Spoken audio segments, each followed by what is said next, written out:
2013 MLS first kick from Vancouver. It's the Whitecaps versus Toronto FC, Saturday, 6:30 p.m. Eastern Time on TSN with Luke Wildman. Now, Luke, you had a chance to watch Vancouver train earlier today here at BC Place. How did they look to you? They look in fairly confident mood, and they've had a decent preseason. They played 8 games. They won 6 of those games, and the one benefit, I think, for the Whitecaps is that Martin Rennie has been able to keep the squad together for most of preseason. The players that they brought in, most of them came in pretty early in preseason, so they've had quite a lot of time to play together as a team.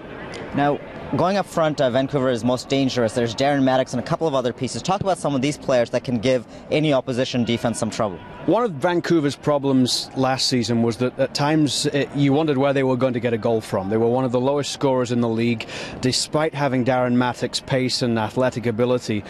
Sometimes they just lacked a bit of creativity, but what they've done in the off-season is add a few pieces that are really going to help them. They have a lot of youth, they have a lot of pace, and that came through the draft. Kekuta Mane might get the start in the game against Toronto FC. There's also Eric Hurtado, another draft pick as well. They are lightning fast, as is Darren Maddox. And then they've got Kenny Miller, who's playing probably a little bit more of a different role this season. Rather than being out-and-out striker, he might play as one of the attacking midfielders in Martin Rennie's formation, but his experience will also help the younger players that are around him as well.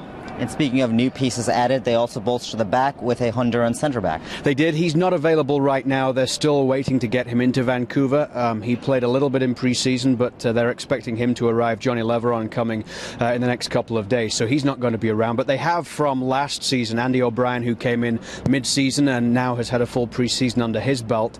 So they've got him and Jay Demerit as well. Nigel Reo-Coker, the big signing that came in last week, whether he starts or not is still up for debate because he's not had a full pre-season.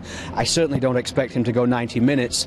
Maybe he'll either start and play 60 or come off the bench later in the game. That's one of those questions. But one player also to watch out for going forward is Daigo Kobayashi, who's a Japanese midfielder.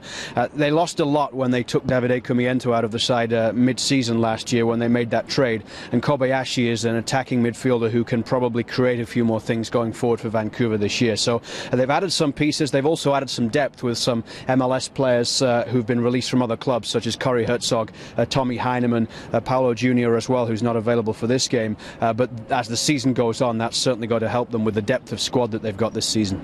So there's a look at the Vancouver Whitecaps heading into first kick Saturday, 6:30 p.m. Eastern Time, live on TSN with Luke Wildman and Jason DeVos. On Twitter, use the hashtag TFCLive to join the conversation. From BC Place here in Vancouver, Asif Hossain, Luke Wildman. We'll see you soon.